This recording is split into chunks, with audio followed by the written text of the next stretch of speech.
नमस्ते, मेरा नाम है जुनाक ली और मैं हूं दक्षिण कोरिया का निवासी। हमारे चैनल कोरिया का लाला में आपका स्वागत है।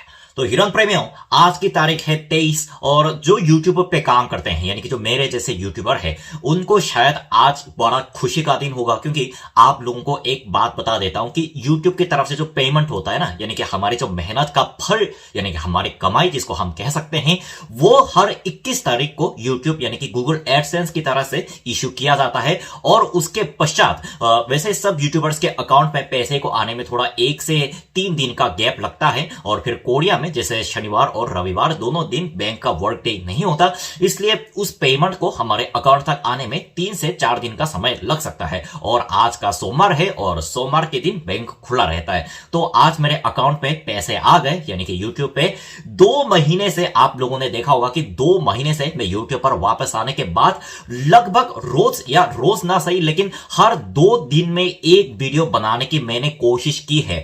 और फिर आज मेरे अकाउंट में जो पैसे मुझे हासिल हुए ना, इसको देखने के पश्चात मेरे मन में कुछ इस तरह के सवाल जागे, कुछ इस तरह के हजारों तरह के सवाल पैदा हुए कि वीडियो बनाना पड़ा। मतलब आखिरकार वीडियो बनाना पड़ा कि मैं YouTube पर क्यों काम करता हूं, यानी कि YouTube पर आने के पीछे मेरे वजह क्या है, और मैं यहां पे आप लोगों के साथ आप लोगों के सामने वीडियो बनाकर मुझे क्या मिलता है। आज के इस वीडियो में मैं इन सारे अपनी व्यक्तिगत कहानियां साझा करने वाला हूं। तो आओ यार शुरू करते हैं बिना किसी हिरन के। तो सबसे पहले बात करते हैं YouTube पर आने की मेरी वजह के बारे में। वैसे YouTube पर काम करने की जो विचार है वो मेरे दिमाग में आया पिछले साल जनवरी में। आप लोगों में से कुछ लोगों को पता होगा कि पिछले साल की फरवरी में मेरी आर्मी में ड्यूटी खत्म हो गई। और आप लोगों को यह बात भी पता होगी कि आर्मी ऑफिसर को हर देश में यूट्यूबर जैसे बनने की अनुमति नहीं है, यानी कि यूट्यूब पर वीडियो बनाने की अनुमति नहीं है। लेकिन आर्मी में जैसे जैसे मेरे दिन नजदीक आते गए वैसे वैसे मेरे दिमाग में कई तरह के सवाल पनपने लगे कि मैं इसके बाद यानी कि आर्मी में ड्यूटी खत्म करने के बाद मैं क्या करूंगा। क्योंकि जब तक मैं आर्मी में काम करता ना, थोड़ा ही सही लेकिन हर महीने कुछ कुछ अमाउंट के पैसे मिलते थे जो कि फिक्स थे, यानी कि काम ज्यादा हो कम हो इस तरह के पैसे मिलना मेरे तरह से फिक्स था। लेकिन उसके बाद मुझे यूनिवर्सिटी वापस जाना है और आप लोगों को पता है कि मेरी यूनिवर्सिटी मेरे होम टाउन से बहुत दूर है, जिसकी वजह से मुझे अकेले रहना है, यानी कि खर्च काफी ज्यादा बढ़ जाएगा। और तब कोविड-19 इस कदर से बहुत ज्यादा भयंकर रूप से चल रहा था कि यहां पे बहुत सारे पार्ट टाइम जॉब भी अवेलेबल नहीं थे। तब मेरे दिमाग में याद आया कि चलो YouTube ही बना के देखते हैं, यानी कि YouTube पर अपना चैनल क्रिएट करके देखते हैं। और इस तरह से सोचने के पीछे वजह यह रही कि जैसे आप लोगों को पता है कि सन 2019 तक मैं 5 बार भारत जाके आया हूं और उनमें से 1 साल भारत में रहा भी हूं। और भारत में रहते रहते वहां के अलग अलग जिले अलग अलग जगह पे ट्रैवल करते करते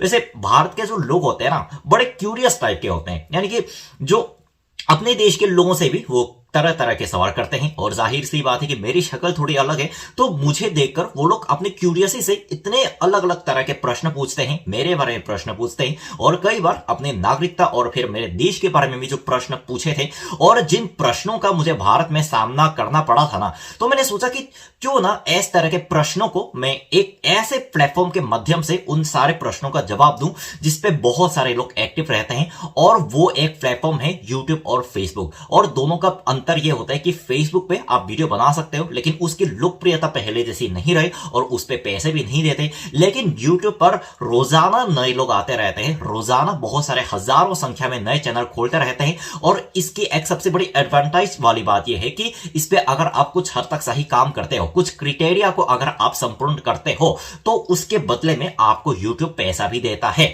तो मुझे यूट्यूब की यह बात बहुत अच्छी लगी, इसलिए 1 महीने तक मैंने प्लान किया। और जैसे कि चैनल का नाम और चैनल पे मुझे किस तरह के वीडियो बनाने चाहिए और इसके अप्रोक्सीमेटली मुझे कमाई कितनी होगी और इस कमाई को पूरा करने के लिए मुझे कितने पैसे लगाने होंगे। जैसे कि आप लोगों को पता है कि शूटिंग जो होता है ना, आउटडोर शूटिंग फ्री में नहीं होता। कई बार शूटिंग के लिए इधर उधर जगह जाने के लिए या फिर खाना दिखाने के लिए मुझे कई बार अपने पैसे खर्च करना पड़ता है। और ये भी हिसाब की बात आ जाती है कि जब आप कोई काम करते हो, खास करके अपना खुद का काम जिसको व्यापार बोलते हैं वो करते हो, तो ऐसा होना चाहिए कि आप जितना पैसा लगा रहे हो और आपकी जो कमाई है, आपकी कमाई आपके लगाने वाले पैसों से अधिक होनी चाहिए। तो ये सब कुछ सोचने के बाद और प्लान करने के बाद मैं यूट्यूब पर आ गया और भारत में जो जो सवाल मुझसे पूछे गए थे, जो कि मुझे काफी अनोखे लगे और फिर जिससे मुझे काफी मतलब हैरानी भी हुई, और भारत और कोरिया दोनों देश के बीच में जो मुझे कल्चरल डिफरेंस महसूस हुआ, मैंने सोचा चलो ऐसे टॉपिक पर वीडियो बनाते हैं। और एक्चुअली चैनल खोलने का सबसे दूसरा बड़ा रीजन ये था कि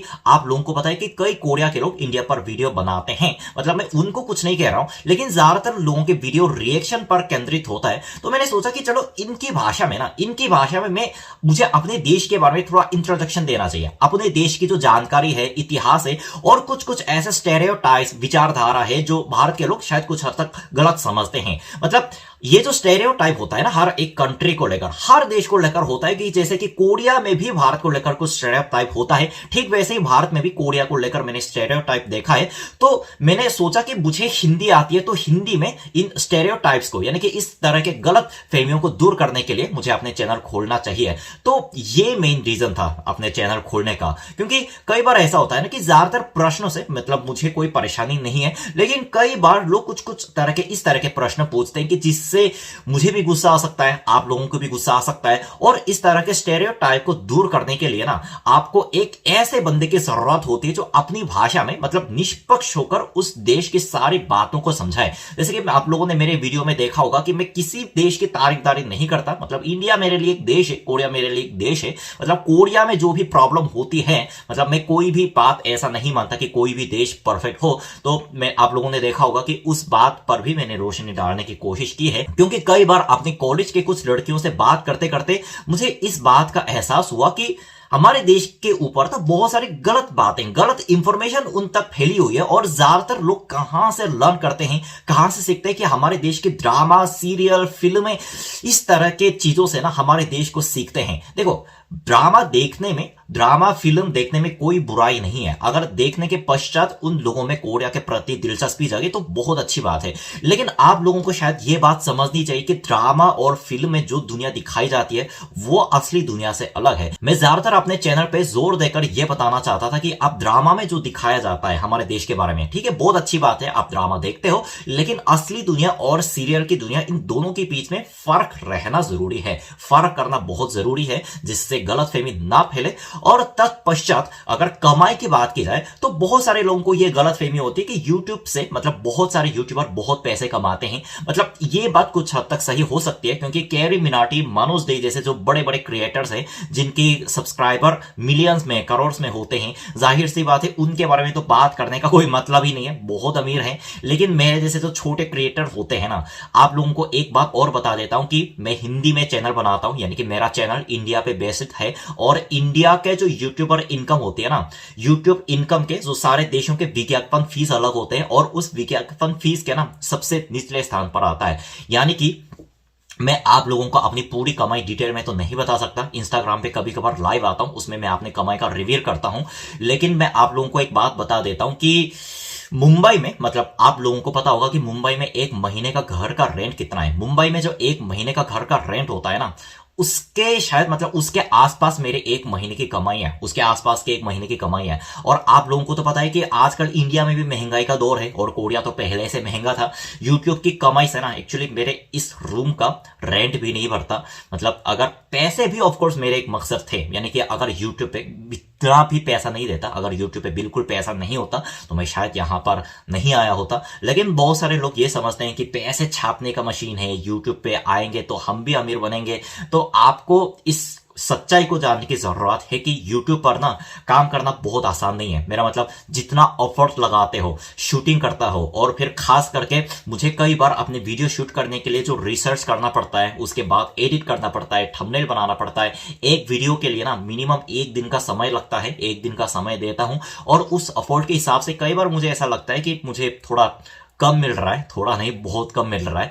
लेकिन ठीक है, मतलब यहाँ पे प्लेटफॉर्म पे आकर मैं आप लोगों को अपने देश की सटीक जानकारी दे दूं, और फिर उसकी वजह से अगर आप लोग मेरे देश को जान लोगे तो ये मेरे लिए बहुत अच्छी बात है। कमाई तो छोटी ही सही, लेकिन वो बीच बीच में होती रहेगी।